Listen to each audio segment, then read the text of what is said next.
Hello, I'm Andrea. And I'm Katie, and together we're ThriveNinety, dedicated to helping people with long COVID manage symptoms by sharing research and practical tools.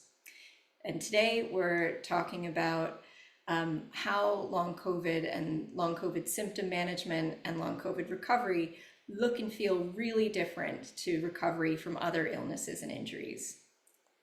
Yeah, I'm coming from like a professional athlete background, and I personally had to deal with recovery, but also saw a lot of other athletes having to deal with recovery. And the typical injury recovery involves a combination of rest to support a healing, and then also have progressive training and rehabilitation to regain the fitness. And that's what most people think about recovery from something.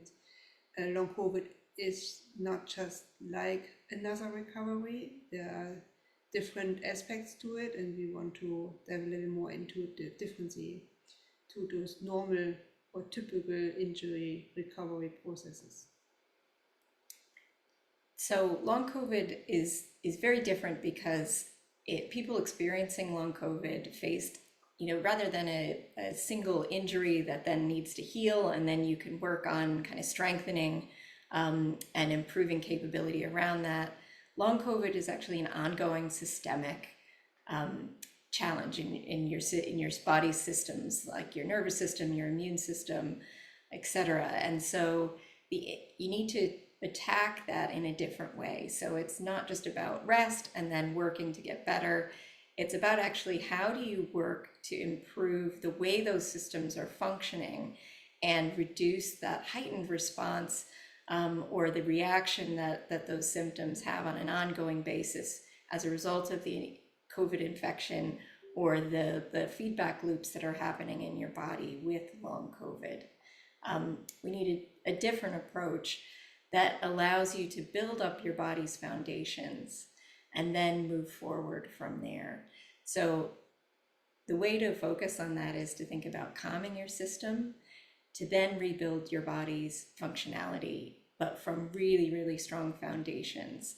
So you're not looking to go too far too quickly, but you focus on building up those capabilities and those foundational elements to help you feel better in the moment, but also to grow your ability and to gain functionality over time. And in terms of some of those foundational elements that help reduce symptoms and build tolerance and resilience, pacing is really important. And that's so not just about like rest and then doing activity. Instead, pacing in the context of long COVID is much more about finding those comfortable limits for your energy and activity and staying within those so that your body continues to feel comfortable and safe and views movement and activity as something that's not a threat. And then also healthy diet and nutrition is really helpful. And you can do yourself a lot of good by making sure you get the appropriate balance of nutrients, lots of fruits and vegetables that help fight inflammation. Also, we're looking to do activities that help to reduce the fight or flight response that can be kicked into overdrive because of long COVID. And you can do very simple, very gentle movements and activities that help calm and align the nervous system, that help support your immune system to function more effectively.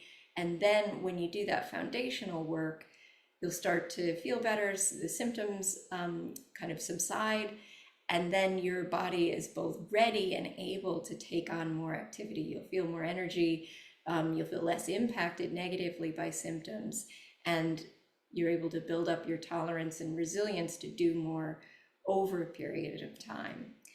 And these activities and these suggestions are based in evidence, and we hope that some of this will provide a really great foundation to have better conversations with your clinical teams, or to build on some of the activities that you're already doing, but again, with the appropriate advice.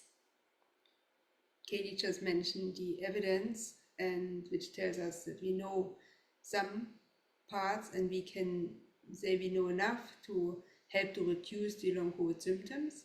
And sometimes we underestimate the power of simple actions, but simple actions can have a really big impact.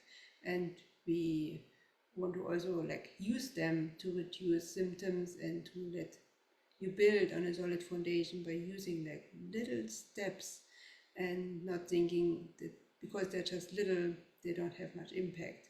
So again, like we want to have an eye on pacing and doing activities which are in your limits, that don't tax you and don't take up too much energy, instead of like taking a lot of energy to then rest from the activities again to use up the energy again. So like breaking the cycle by doing the activities that actually help to increase the energy. Then of course implementing movement, because general movement of the joints, and even if it's just like for a very short period, can help to reduce the symptoms and to build your foundation, the strong foundation we just mentioned. And then using tools to improve your gut health, to also help your whole body-brain system, and then also improve the body-brain connections through different approaches. And just using those tools, and again, they cannot be too simple because everything has an impact, and even if it's the tiniest little action you can take. And if you want to know more and look more into what we do, feel free to visit our website, ThriveNinety.com, and let us know what you think. And if you have questions and have comments, please feel free to reach out to us and also to comment under this video.